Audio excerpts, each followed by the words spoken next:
শয়তান তখন লোটপিট করেছে কাকে? না শুভেন্দু অধিকারীর মতো একজন অমানুষকে। কি বলছি বুঝতে পারছেন না? শুভেন্দু অধিকারীর মতো একজন অমানুষকে, আর ওইদিকে দিল্লি নরেন্দ্র মোদীর মতো একজন ভদ্রলোককে, অমিত শাহর মতো, দিলীপ বাবুর মতো এইরকম কিছু লোক ফিট করেছে যে কোরআন যেখানে তেলাওয়াত হয় ওই জায়গাগুলো বরবাদ করে দিতে হবে। ওই জন্য সারা পশ্চিম বাংলাতে, সারা ভারতবর্ষের মাটিতে ইবলিস শয়তান এই সমস্ত লোকদেরকে লাগিয়েছে কোরআন পড়া থেকে মুসলিমদেরকে বিরত রাখতেই হবে। মমতাজুল ইসলামের কথা বলছি, শুনে রেখে দেন। যারা বলছে ভারতবর্ষের মুসলিমরা এদেশের নাগরিকত্ব পাবে না, সমস্ত ডকুমেন্টস দেখাতে হবে, সমস্ত প্রুফ সামনে আনতে হবে, তাছাড়া এনআরসির আওতায় চলে যাবে, পাকিস্তানে পাঠিয়ে দেওয়া হবে, বাংলাদেশ পাঠিয়ে দেওয়া হবে, মায়ানমারের মতো দেশ থেকে বার করে দেওয়া হবে। শোনো বন্ধু, আমার মনে হয় তোমার সারা পৃথিবীর ইতিহাস জানা নেই। আমরা এই ভারতবর্ষের আদি নাগরিক। আমাদের পিতা আদম আলাইহিস সালাম এই দেশের মাটিতে এসেছিলেন। আরে তোমার তো জন্ম হয়েছে কালকে, তুমি কি জানো ইতিহাসের? সারা পৃথিবী স্বর্ণোজ্জ্বল অক্ষরে এই ইতিহাস আপনি পাবেন যে পৃথিবীর প্রথম মানব আদম আলাইহিস সালাম, তিনি এই দেশের মাটিতে সর্বপ্রথম নেমেছিলেন। আমরা সেই দেশের নাগরিক। যতটা সস্তা ভাবছো অতটা সস্তা নয়। ঘুঘু দেখেছো, ঘুঘু ধরার ফাঁদ দেখোনি। হ্যাঁ, যতটা সস্তা ভাবছো অতটা সস্তা নয়।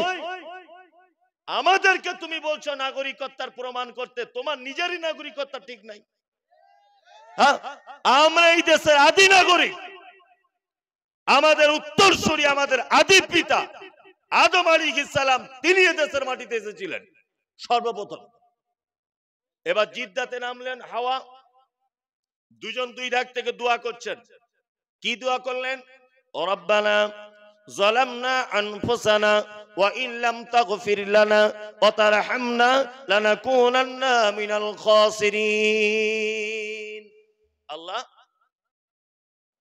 দুজনে ভুল করে দিয়েছি, জুলুম করেছি, অত্যাচার করেছি, তুমি একটু ক্ষমা করে দাও, আমাদের উপরে রহম করো।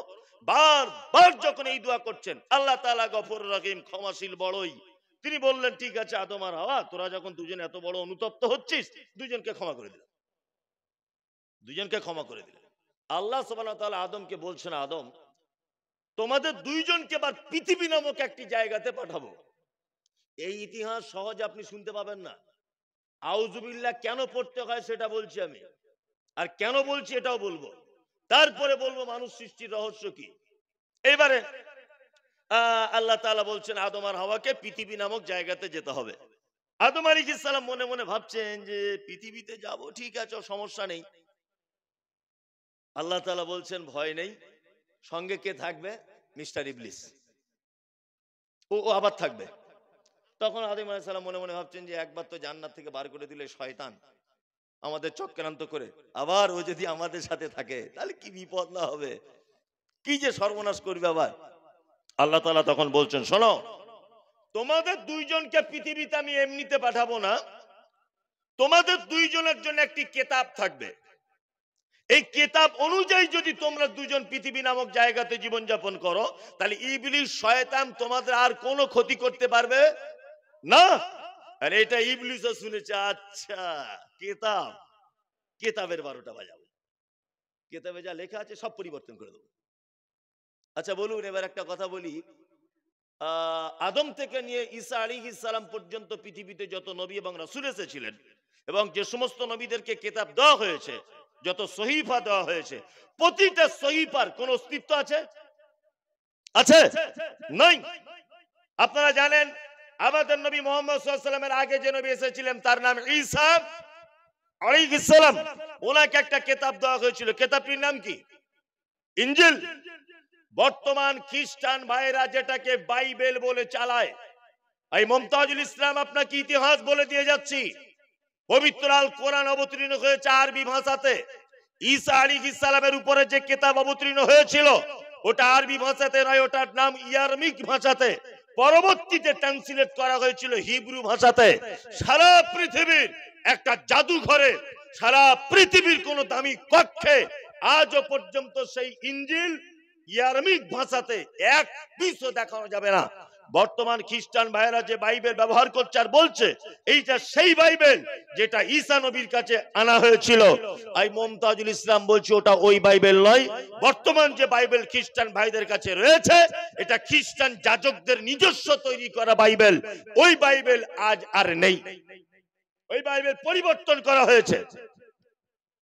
কি বললাম বুঝলেন? তাহলে বাইবেল পরিবর্তন করেছে কাকে দিয়ে? খ্রিস্টানদেরকে দিয়ে বাইবেল পরিবর্তন করেছে কে? মিস্টার ইবলিস। এবার ঈসা আলাইহিস সালামের পরে কোন নবী এসেছেন? মুহাম্মদ সাল্লাল্লাহু আলাইহি ওয়াসাল্লাম। ওনার কাছে একটি কিতাব এসেছিল, নাম কি জোরে বলুন? আল কোরআন। এইবারে শয়তান তখন ভাবছে নবী মুহাম্মদ শেষ, আমিও তো আল্লাহর তৈরি, মুহাম্মদও আল্লাহর তৈরি, জিবরিলও তার ফেরেশতা, আর কোরআন আল্লাহর কথা, তাই এইটা পরিবর্তন করে দিতে পারলে আমার খেল খতম, কারণ আর তো নবী আসবে না। তখন আল্লাহ পবিত্র আল কোরআনে আয়াত অবতীর্ণ করলেন, ইন্না নাহনু নাযালনা যিকরা ওয়া ইন্না লাহু লাহাফিজুন। শোনো, কোরআন আমি আল্লাহ অবতীর্ণ করেছি, এর সংরক্ষণের দায়িত্ব আমি আল্লাহ নিজে হাতে নিলাম। শয়তান তখন দেখছে আল্লাহ তো নিজে হাতে দায়িত্ব নিয়েছে, তাহলে এটা আর পরিবর্তন করা যাবে না। যাবে? যাবে না। তাহলে কি করা যাবে? এই কোরআন, এই দেখুন এটা একটা জলসার হ্যান্ডবিল, ধরে নেন, আমার দিকে ফিরুন 1 মিনিট, এটা একটা জলসার হ্যান্ডবিল। আচ্ছা বলুন, আমি হ্যান্ডবিলের ভিতরে কি লেখা আছে আমি আন্দাজে বলতে পারবো? পারবো না? পারবো না। তাহলে কি করতে হবে? আমাকে খুলে দেখতে হবে, তবেই আমি বুঝতে পারবো কোচড়া দারুল হুদা মাদ্রাসার উন্নতি করবে আজিমুসান জলসা। আমন্ত্রিত আলোচক বিন্দু মহিলাদের জন্য বদরুদ্দোজানাত বিহাফেজাহুল্লাহ। খুলবো তবে তো জানতে পারবো। শয়তান তখন দেখছে বিধান যখন পরিবর্তন করতে পারবো না, অন্তত পক্ষে এইটা যাতে কেউ তেলাওয়াত করতে না পারে, এর তেলাওয়াত থেকে দূরে রাখতে হবে। মুসলিমদেরকে আটকানো যাবে না কোরআন তেলাওয়াত থেকে। শয়তান তখন লোটফিট করেছে কাকে? না শুভেন্দু অধিকারীর মতো একজন অমানুষকে। কি বলছি বুঝতে পারছেন না? শুভেন্দু অধিকারীর মতো একজন অমানুষকে, আর ওইদিকে দিল্লি নরেন্দ্র মোদীর মতো একজন ভদ্রলোককে, অমিত শাহর মতো, দিলীপ বাবুর মতো এইরকম কিছু লোক ফিট করেছে যে কোরআন যেখানে তেলাওয়াত হয় ওই জায়গাগুলো বরবাদ করে দিতে হবে। ওই জন্য সারা পশ্চিম বাংলাতে, সারা ভারতবর্ষের মাটিতে ইবলিস শয়তান এই সমস্ত লোকদেরকে লাগিয়েছে কোরআন পড়া থেকে মুসলিমদেরকে বিরত রাখতেই হবে। এই মুমতাজুল ইসলামের কথা বলছি, শুনে রেখে দেন। ভারতবর্ষের সরকার যদি মনে করে যে পবিত্র আল কোরআনের যত কপি ছাপা হয়েছে প্রতিটা কোরআন মাজিদ কাল সকাল 9টার ভিতরে পেট্রোল দিয়ে আগুন দিয়ে ধরিয়ে দেওয়া হবে। আমি মুমতাজুল ইসলাম বলছি ভারত সরকারকে এবং যারা কোরআন বিরোধিতা করে তাদেরকে বলতে চাইছি, শোনো, এইরকম কোরআন ছাপাতে আমাদের ছাপাখানাতে যতটুকুন টাইম লাগবে ততটুকুন লক্ষাধিক কপি আমরা 1 ঘন্টার ভিতরে ছেপে দিতে সক্ষম ইনশাআল্লাহ। সক্ষম নয়? সক্ষম। শুধু মুর্শিদাবাদ জেলাতে কোরআনের হাফেজ রয়েছে প্রায় 4500-এর বেশি। দিনাজপুরে কোরআনের হাফেজ রয়েছে 3500-এর বেশি। সারা পশ্চিম বাংলাতে 24 থেকে 25 হাজার শুধু কোরআনের হাফেজ দেখতে পাওয়া যাবে। কি বলছেন আপনারা? কোরআন পাতার আকারে আল্লাহ সুবহানাহু ওয়া তাআলা সংরক্ষণ করবে না। আমি আশ্চর্য হই, কোরআন যখন আল্লাহ সংরক্ষণ করার দায়িত্ব দিয়েছে, একটা অন্ধ লোকের মাথাতে টোটাল কোরআন ভরে দিয়েছে। অন্ধ হাফেজ দেখতে পাওয়া যায় না? যাই, তোমাদের হুঙ্কারে আমরা ভয় পাই নাকি?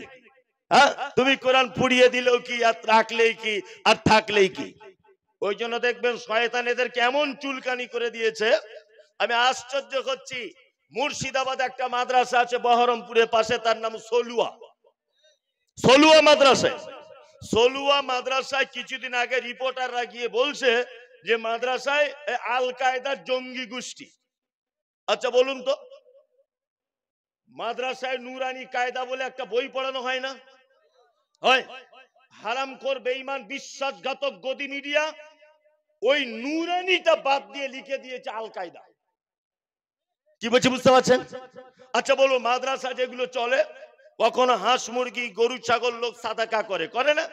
এগুলো জবাই করতে ছুরি লাগে তো, চামড়া ছাড়াতে চাকু লাগে না? তা মাদ্রাসার বোর্ডিং খানাতে এগুলোতে রাখা থাকে কি থাকে না? থাকে। ও গিয়ে বড় করে ক্যামেরা দিয়ে দেখাচ্ছে, এই দেখো ছুরি আর তলোয়ার। কি বলছি বুঝতে পারছেন না? তার মানে এখানে মানুষ খুন করার ট্রেনিং দেওয়া হয়, দেখাচ্ছে এইভাবে। আমি আপনার কাছে প্রশ্ন করছি, গতি মিডিয়া, সারা পৃথিবীর সব থেকে বড় খুনি তার নাম হচ্ছে হিটলার। হিটলার কোন মাদ্রাসার ছাত্র? সারা পৃথিবীর ইতিহাসে দ্বিতীয় বড় খুনি গুজরাট দাঙ্গাতে তার নাম নরেন্দ্র মোদী। তিনি কোন মাদ্রাসার শিক্ষক? তিনি কোন মাদ্রাসায় পড়াশোনা করেছেন? নীরব মোদী 1000 কোটি টাকা, 11,000 কোটি টাকা পাঞ্জাব ন্যাশনাল ব্যাংকের থেকে চুরি করেছে। উনি কোন মাদ্রাসায় পড়াশোনা করতেন? আপনারা জানেন নদিয়া জেলার কৃষ্ণনগরে একজন বৃদ্ধাশ্রমের 71 বছর বয়সে একজন নারীকে 13 জন যুবক ধর্ষণ করেছে। সেই ধর্ষকগুলো কোন মাদ্রাসার ছাত্র? আপনারা জানেন কেদারনাথ মন্দিরে পুজো দিতে গিয়ে 13 বছরের নাবালিকা ধর্ষণে আক্রান্ত হয়েছে। সেই ধর্ষণকারীরা কোন মাদ্রাসার ছাত্র? আপনারা জানেন সারা পৃথিবীর যত বোমবাস্ট, যত আপনার সাম্প্রদায়িক, ওই দিল্লি আপনার মুম্বাই তাজ হোটেলের বোমবাস্টিং অজস্র মানুষ মারা গেছে, তারা কোন মাদ্রাসায় পড়তো? তারা কোন মাদ্রাসায় পড়তো? সারা ভারতবর্ষের একটা খুনির পিছনে একটা মাদ্রাসার কোন শিক্ষক এবং ছাত্রের হাত আছে, এটা আপনি প্রমাণ করুন। যাদের 11 বছর ডাল আর আলু খাইয়ে খাইয়ে কলজে কানা করে দিয়েছো, ছুরি চালাবে কি করে? হ্যাঁ, বদমাইশি জায়গা পাও না। তুমি এটা বলো যে মাদ্রাসা মসজিদের প্রতি আমার চুলকানি আছে, এটা বলো। মিথ্যা কথা বলো কেন? কি বলছি বুঝতে পারছেন না? মিথ্যা কথা বলবে কেন? তুমি বলো আমার চুলকানি আছে মাদ্রাসা মসজিদের উপরে। তার মানে শয়তান এখন সব থেকে বড় শত্রু কোরআন তেলাওয়াতকারীদের। কি বললাম বুঝলেন? আর এই যা এই যে শুভেন্দু বাবু টাবু যা ঘুরছে, মাদ্রাসা হটাও মসজিদ হটাও, দিলীপ বাবু টাবু যা ঘুরছে দেখতে পাচ্ছেন, সব ইবলিশ শয়তান ওদের ঘাড়ে দিনরাত পেচ্ছাপ করছে আর বলছে যা মাদ্রাসার ব্যাপারে বল, যা মাদ্রাসার ব্যাপারে বল, মাদ্রাসার ব্যাপারে বল। কি বলছি বুঝতে পারছেন না? আরে এটা হচ্ছে পশ্চিম বাংলা, এখানকার মানুষ সম্প্রীতি বজায় রেখে চলে। কি বললাম বুঝলেন? যত বেশি বাড়াবাড়ি করবে মানুষ তোমাদেরকে মুখে লাথি মেরে ভারত থেকে তাড়াবে, তোমাদের কোনো অস্তিত্ব থাকবে না। এবারই তো ইলেকশনে দেখতে পেয়েছি তোমাদের কি অবস্থা, একা একা সরকার করতে পারোনি। হ্যাঁ, অন্য জনের সহযোগিতায় সরকার এসেছে, আবার এখনো বড় বড় কথা বলছো। হ্যাঁ, বলছে কলকাতাতে ডিটেনশন ক্যাম্প চলছে, বলছে মুখ্যমন্ত্রী হবে কে? বলছে দিলীপ বাবু। জনগণ এমন ঝাঁটা মেরেছে তাদের অস্তিত্বই নেই, বাংলাতে কোনো অস্তিত্বই নেই। যারা কোরআনের ব্যাপারে কথা বলছেন খুব সাবধানে বলবেন। সারা পৃথিবীতে আপনি দেখুন যত গতি মিডিয়া সব কোরআনের বিপক্ষে, বিপক্ষে না? আর একটা তথ্য আপনাদেরকে দিচ্ছি, দেখুন আপনার মগজ ধোলাই হয়ে যাবে। গত 2016 সালে কলকাতার হাইকোর্টে একটা মামলা হয়েছিল। সে মামলাটা কি হয়েছে না, মামলা হয়েছিল যে মাদ্রাসা থেকে আরবি শিক্ষাটা তুলে দেওয়া হবে। কেন তুলে দেওয়া হবে? বলছে তুলে দেওয়া হবে এই কারণে যে ওটা বিদেশের ভাষা, পড়িয়ে লাভ কি? বিদেশের ভাষা। কি বললাম বুঝলেন? সারা পৃথিবীতে 53টি মুসলিম দেশ আছে। কটি? 53টি। 53টি পিওর মুসলিম দেশের ভিতরে 23টি মুসলিম দেশ আরবিতে কথা বলে, রাষ্ট্রীয় ভাষা আরবি। কটা দেশ? কটা? 23টি দেশ আরবিতে কথা বলে। তার মানে আরবি ভারতবর্ষে না চললেও পৃথিবীর 23টা দেশে ভাষার অস্তিত্ব খুঁজে পাওয়া যায়। যায় কি যায় না? যায়। স্কুলে একটা বই পড়ায়, তার নাম সংস্কৃত। পড়ায়? এই স্কুলে পড়ায় কি পড়ে না? যারা জানেন শিক্ষিত ছেলে হাত তুলুন তো। এটা সাবজেক্ট আছে না? আছে। সারা পৃথিবীর একটি দেশ, চ্যালেঞ্জ করে বলছি, সারা পৃথিবীর কোন একটি রাজ্য, সারা পৃথিবীর একটি গ্রাম, সারা পৃথিবীর কোন এক ব্যক্তিকে যদি আপনি প্রমাণ করে দিতে পারেন যে এই লোকটা সারাদিনে সংস্কৃত ভাষায় কথা বলে, আমি মমতাজুল ইসলাম বাকি জীবনটা আপনার গোলামি খাটবো। একটা পরিবারও নেই সংস্কৃত ভাষায় কথা বলে। সংস্কৃত ভাষা যদি স্কুলে চলে, যে ভাষা আরবি পৃথিবীর 23টি দেশে চলে, সেটা কেন উঠে দিতে হবে? তার মানে বুঝে নিতে হবে কোরআনের উপরে তোমার অ্যালার্জি আছে, তোমার অ্যালার্জি। শুনুন একটা কথা বলি, ভারতবর্ষের যা চাকরির অবস্থা, চাকরির যে অবস্থা, এখন তো চাকরি বাকরি কিছু কাজ নেই, এখন শুধু কাজ বলছে শিবলিঙ্গ কোথায় আছে সেইটা খোঁজ, এই কাজ। আর আমি শিবকে ধন্যবাদ জানাই, শিব সত্যি তোমার মতো মানুষ হয় না। তুমি যদি ভগবানও হও ওদের ভাষাতে, সত্যি তুমি খুব দামি ভগবান। কারণ হচ্ছে এই যে তুমি অন্তত পক্ষে আর কোথাও আশ্রয় নেয়নি, মসজিদের তলাতেই আশ্রয় নিয়েছো, এটা ধন্যবাদ। হ্যাঁ, মানে তুমি বুঝতে পেরেছো মসজিদ ভালো জায়গা, আর এ হারামখোররা বুঝতে পারলো না। হ্যাঁ, তুমি বুঝতে পেরেছো মসজিদ কত দামি, ওই জন্য তুমি এর ভিতরে আশ্রয় নিয়েছো। অথচ এ বুঝতে পারলো না মসজিদ কত দামি, এ শুধু বলছে বুলডোজার দিয়ে ভেঙে দেয়। শিব তোমাকে ধন্যবাদ, তুমি মসজিদের ভালো মন্দ বুঝতে পেরেছো। কোনো কাজ নেই, চাকরি বাকরি কিছু নেই, শুধু শিবের লিঙ্গ খুঁজছে, কোনো চাকরি বাকরির ধান্দা নেই। সারা ভারতবর্ষের একই অবস্থা, ট্রেন বিক্রি হয়ে গেল, ইলেকট্রিক বিক্রি হয়ে গেল, সবকিছু বিক্রি করে দিল। কি বলছি বুঝতে পারছেন না? জি, সব শেষ, এখন শিবের লিঙ্গতে ব্যস্ত। সারা দেশ রসাতলে চলে যাচ্ছে, কোনো সমস্যা নেই। যে কথা বলতে বলতে এত দূর পর্যন্ত এলাম, কত হচ্ছে এই ভারতবর্ষের চাকরির যে অবস্থা, আরবিতে যদি কেউ এমএ করে, আরবিতে কেউ যদি এমএ করার পর যদি ভারতবর্ষের চাকরি না হয়, অন্তত পক্ষে দুবাইয়ে গিয়েও ঝাড়ু দেবার কাজ করতে পারবে, কারণ ওখানে আরবি চলে। কুয়েতে গিয়েও কাজ করে খেতে পারবে, অনেক প্রবাসী ভাইরা আছে না, আছে কি আছে না, সৌদি আরবে গিয়েও কাজ করতে পারবে, পারবে কি পারবে না? ও তো আরবি ভাষা জানে। কিন্তু তুমি বলছো আমি সংস্কৃতে এমএ করেছি, পৃথিবীর কোন দেশে তোমার চান্স নাই, কোন দেশে তোমার চান্স নাই। আছে চান্স? নাই, কোন দেশে চান্স নাই। তা কোরআনের প্রতি অ্যালার্জি সবার। আমি যে জায়গাটা ধরাতে এসেছি সেটা হচ্ছে এই, শয়তান এবারে চক্রান্ত করছে যে মানুষ যাতে কোরআন পড়তে না পারে। আচ্ছা এবারে বলুন তো দেখি, মাদ্রাসার ছেলেরা বদমাইশ বেশি হয় না স্কুলে? সত্যিটা বলুন, কারা কারা বলছে মাদ্রাসা? হাত তুলে, একটা মজার কথা বলবো। হ্যাঁ, সবাই বলছে মাদ্রাসার, এই তো মাদ্রাসার, মাদ্রাসার ছেলে তো বদমাইশ হবেই, এটা তো কোরআন বলছে। যদি বলছেন মাদ্রাসার ছেলেদের ব্যাপারে কোরআন বলছে, ইয়েস, আপনার ছেলের উপরে সরকারের কোনো আফসোস নেই, এই শয়তানের কোনো আফসোস নেই। কারণ আপনার ছেলে স্কুলে গিয়েই বলে, কি বলে? জনগণ মন অধিনায়ক জয় হে ভারত ভাগ্য বিধাতা। শয়তান দেখছে তো আমাদের দলই আছে, সমস্যা নেই তো, সমস্যা নেই। শয়তান দেখছে আমার দলই তো আছে, অসুবিধা কিছু নেই। কিন্তু আপনার ছেলেকে মাদ্রাসায় ভর্তি করে দেন, তখন শয়তান মোটামুটি ওর চেলাদেরকে সব বৈঠক করে বলবে, এই শামসুলের ছেলে মাদ্রাসায় পড়ছে, কোরআন শিখবে, যেমন হোক করে হটাতে হবে। মানে একটা মাদ্রাসার ছাত্রের পিছনে 35 থেকে 40 100টা পর্যন্ত শয়তান লেগে আছে। তো ও সুস্থ থাকে? ও সুস্থ থাকে?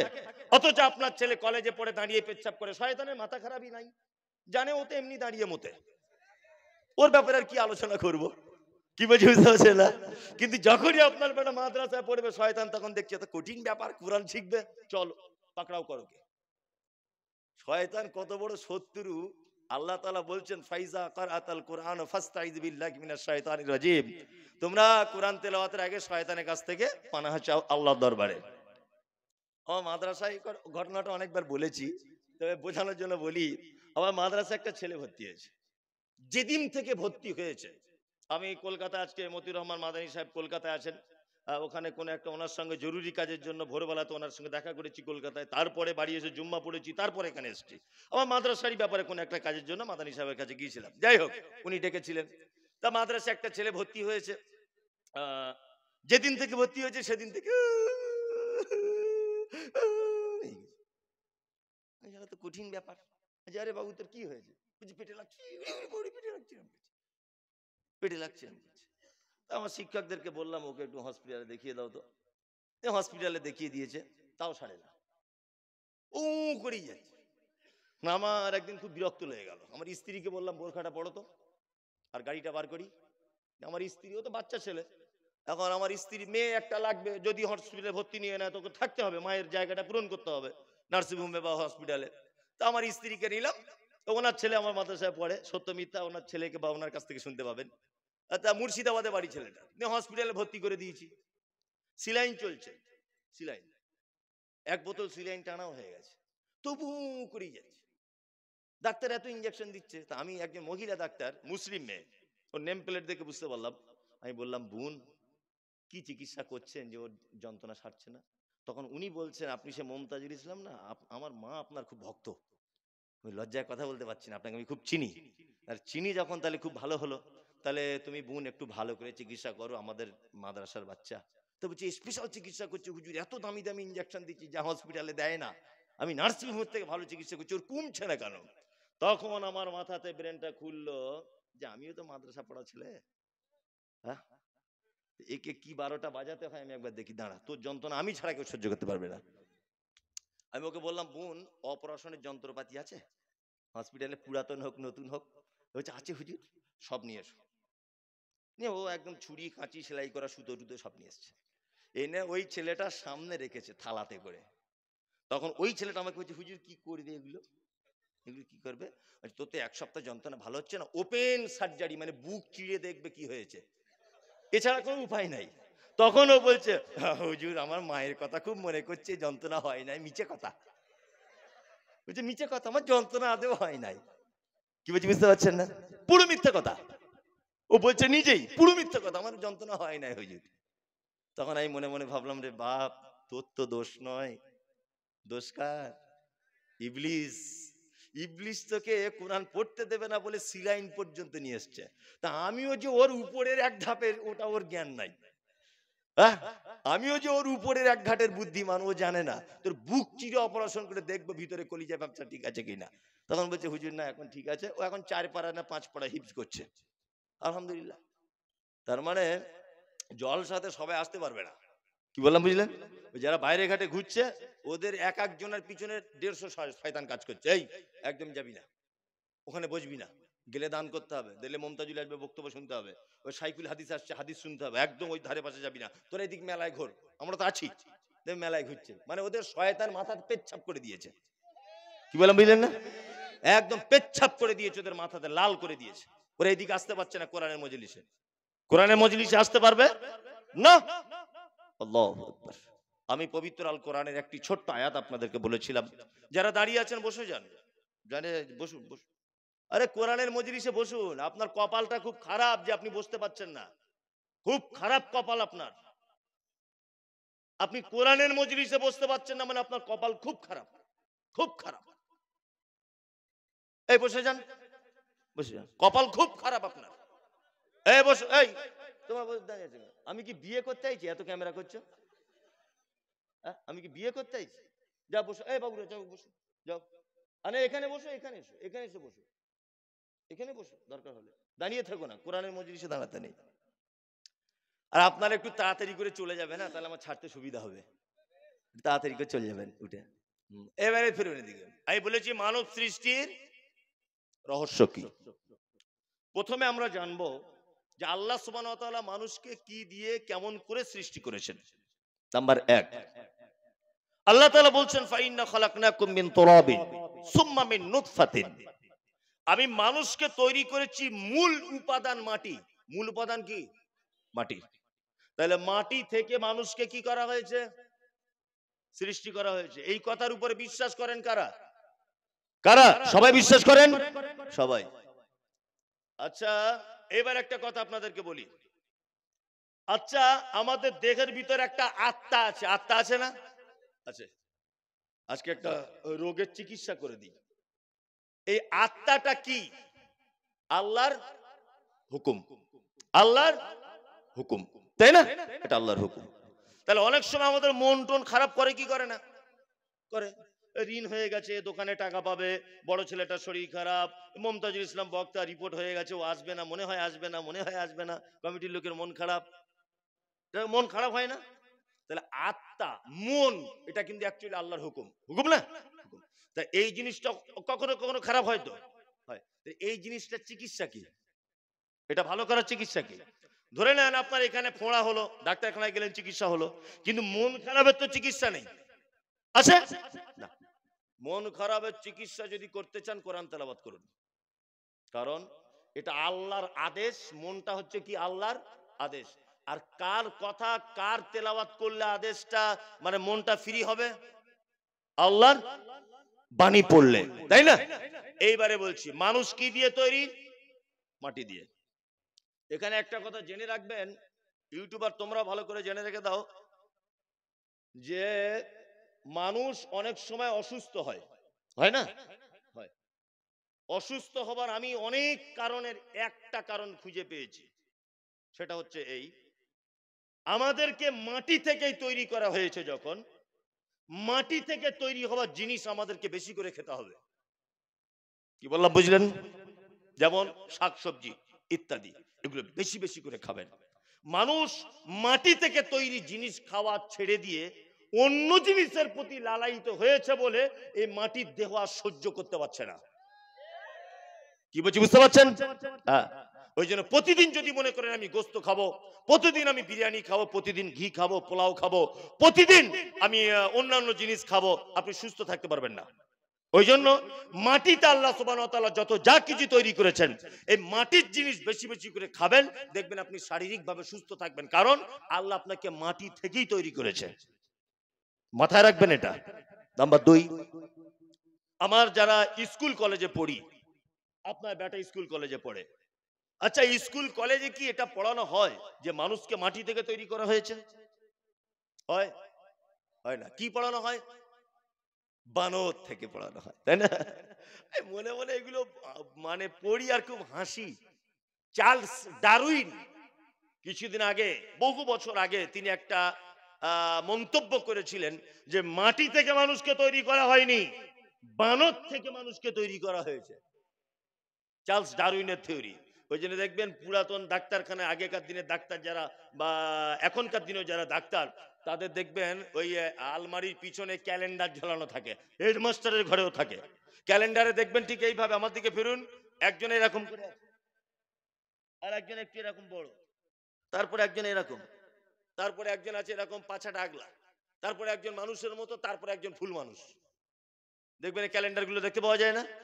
তার মানে এই ক্যালেন্ডারে বোঝানো হয় আগেকার দিনে একদম বানর ছিল, বানর থেকে আস্তে আস্তে গড়িয়াল হলো, গড়িয়াল থেকে আস্তে আস্তে ভল্লুকের মতো হলো, তারপরে বিবর্তনে বন মানুষ হলো, বন মানুষ বিবর্তনে মানুষ হলো। বোঝায় না? বোঝায়। কি আশ্চর্য, বানর থেকে মানুষ হয়। আমার মেয়ে আছে ছোট, আমার মেয়ে বলছে আব্বা সব ঠিক আছে, আমার জন্য একটা হরিণের বাচ্চা এনে দাও তো, খেলবো। আমি বললাম আরে মা, হরিণের বাচ্চা কি আর কিনতে পাওয়া যায়? তুই টিয়া পাখি বল কিনতে পাওয়া যায়, আনবো। বলছে না, আমার হরিণেরই বাচ্চা চাই। কত যুক্তিপূর্ণ কথা দেখুন, হরিণের বাচ্চাই আমার লাগবে। হরিণের বাচ্চা কোথায় পাবো? না, আমাদের বাড়িতে একটা গাই গরু আছে, ডাক্তারকে ডেকে আনলাম। আচ্ছা বলুন তো, গাই গরু, দেশি গরুর পেট থেকে জার্সি বাছুর করা যায়? কথা বলুন, যায়? যদি আপনি বলেন একটা বাংলাদেশি জাতের গরু নেবো আমার দেশি গরুর পেট থেকে, এটা হবে? হবে, হবে, ইনজেকশনের মাধ্যমে হবে, হবে না? হবে। এখন আমি ডাক্তারকে ডেকে বলছি, ডাক্তার বাবু একটা হরিণের ইনজেকশন দাও না গরুর পেটে, যদি একটা হরিণের বাচ্চা পাওয়া যায়। তখন বলছি এ তো কিয়ামত পর্যন্ত সম্ভব না, তো হয় কি করে? তার মানে আমি বুঝলাম গরুর পেটে যাবতীয় পার্টস গরুই তৈরি হবে, অন্য কোনো প্রাণী তৈরি করা যাবে না। আচ্ছা বানর একটা ভিন্ন প্রাণী কি প্রাণী নয়? প্রাণী, ভিন্ন প্রাণী না, প্রাণী। চার্লস ডারউইন 200 বছর আগে বলেছে বানর থেকে মানুষ হয়েছে, তারপর থেকে কই খবর পাওয়া গেল না যে একটা বানরও নতুন করে মানুষ হয়েছে? খবর পাওয়া উচিত কি উচিত নয়? উচিত। সুন্দরবনে এত বানর ভর্তি, কই একটা বানরও নতুন করে মানুষ হলো না? তার মানে বোঝা যাচ্ছে যে চার্লস ডারউইনের তথ্য মিথ্যা। কি বললাম বুঝলেন? তাহলে মানুষকে তৈরি করা হয়েছে কি দিয়ে? মাটি দিয়ে। আর নুতফা মায়ের কি ওভাম, পুরুষের স্পর্মটোজম, এই দুটিকে একত্রিত করে আল্লাহ সুবহানাহু ওয়া তাআলা মানুষকে সৃষ্টি করেছেন। এইবার আপনাদেরকে বলি, মানুষকে সৃষ্টি করা হলো কেন? এই তথ্যগুলো যদি একটা একটা করে আমি যুক্তি যুক্তি দিয়ে যদি বোঝাই, আপনি অবাক হবেন। আল্লাহ তাআলা বলছেন ওমা খলাকতুল জিন্না ওয়াল ইনসা ইল্লা লিয়াবুদুন, আমি মানুষকে আর জিনকে তৈরি করেছি কিসের জন্য? ইবাদতের জন্য, তাই না? এইবার এখানে একটা কথা, ইবাদতের জন্য, এটা 100% ঠিক, ভুল নয়, ঠিক। কারণ আল্লাহ বলছে এটা, আমার তো ভুল বলার রাইট নেই, আছে নাই? এবার একটা গোপন তথ্য আপনাকে দিই। আচ্ছা বলুন, গরু আল্লাহর ইবাদত করে কি করে না? হাঁস, মুরগি, ছাগল, পিপিলিকা করে না? ইউসাব্বিহু লিল্লাহি মা ফিস সামাওয়াতি ওয়াল আরদ, পৃথিবীতে আসমানে জমিনে যা কিছু আছে সব কিছুই আল্লাহ সুবহানাহু ওয়া তাআলা তাসবিহ বর্ণনা করে, করে না? গরু তার নিজের ভাষাতে করে, ছাগল নিজের ভাষাতে করে, হাঁস নিজের ভাষাতে করে, মুরগি নিজের পদ্ধতিতে করে, পিপিলিকা নিজের পদ্ধতিতে করে, সাপ নিজের পদ্ধতিতে করে। পৃথিবীতে যেখানে যারা যেভাবে যে অবস্থায় বসবাস করুক না কেন, প্রতিটি প্রাণী আল্লাহর ইবাদত করে, করে না? এইবার একটা কথা বলি, এত প্রাণী আল্লাহর ইবাদত করলো, আল্লাহর মন বললো না? আমাদের মতো চোর, গুন্ডা, মাতাল, সুদখোর, বন্ধনের লোন, এদেরকে বানাতে হলে ইবাদতের জন্য আবার? আচ্ছা বলুন, ফেরেশতাদেরকে আল্লাহ তাআলা বানালেন, ফেরেশতারা বিয়ে করে? হাট বাজার জমি জায়গা নিয়ে ঝামেলা না, কি করে? শুধু আল্লাহর ইবাদত করে, তাই না? তাহলে কোটি কোটি কোটি কোটি কোটি কোটি কোটি কোটি ফেরেশতারা তারা ইবাদত করছে। সারা পৃথিবীতে সমুদ্রের নিচে যত প্রাণী সব আল্লাহর ইবাদত করছে, করছে কি করছে না? করছে। তো এত ইবাদত করেও আল্লাহ সুবহানাহু ওয়া তাআলা আবার আমাদের মতো মানুষের কাছে ইবাদত চাইছেন যে তোমরা ইবাদত করো। কারণ কি? বুঝতে হবে কারণ অনেক অনেক গভীরে। আচ্ছা বলুন, পৃথিবীতে মানুষের সংখ্যা বেশি না অন্যান্য প্রাণীদের সংখ্যা বেশি? বলুন। বলছে মানুষের সংখ্যা বেশি। মানুষ কিছুই বুঝে না। কাদের? অন্যান্য প্রাণীর। তার একটা প্রমাণ, আপনার স্ত্রী যেখানে ভাত রান্না করে 100 গ্রাম আখের গুড় নিয়ে ফেলে দেবেন, দেখবেন আপনাদের গ্রামে যত লোক বসবাস করে 4 গুণ পিপিলিকা এক জায়গায় হয়েছে, তাই না? আচ্ছা আপনার বাড়ির মেম্বার কতজন? 5 জন। আপনার স্ত্রী মুরগি পুষেছে 12টা, তাই না? তার মানে বোঝা যাচ্ছে যে আপনার মানুষের থেকে অন্যান্য প্রাণীরা কি বেশি। সবাই আল্লাহর ইবাদত করছে, তবু আল্লাহ বলছে মানুষকে তৈরি করলাম কেন? আমার ইবাদতের জন্য। তাহলে শুধু কি আমাদের এইটাই উদ্দেশ্য? জি, এটাই উদ্দেশ্য। গোলামি, সর্বক্ষেত্রে গোলামি করতে হবে কার? কার? আল্লাহর। এখানে একটা মজার কথা বলে দিই, ইবাদত তো আমরা সবাই করি, করি না? করি কি করি না? কম বেশি সবাই করি, করি। এই ইবাদত করার আগে, গোলামি করার আগে সর্বপ্রথম আমাদেরকে জানতে হবে যে আমি যদি এই বইটা যদি পড়ি, তাহলে এই বইটা কে লিখেছে আগে তার জ্ঞান সম্পর্কে আমার জানতে হবে কি হবে না? হবে না? হবে। একটা মসজিদের ইমাম সাহেব লেখাপড়া কম জানে, বা একটা সাধারণ লোক বই লিখেছে কি না সূর্য ঘোরে না পৃথিবী ঘোরে, অথচ 2 পাস। আচ্ছা 2 পাস লোক যদি সূর্য ঘোরে না পৃথিবী ঘোরে এই তথ্যর বই লেখে, তার বই পড়া যাবে? হ্যাঁ? আপনার মাথার চুলগুলো একটা একটা করে উঠে টাক হয়ে যাবে। ও তো নিজেরই জ্ঞান নেই, জ্ঞান আছে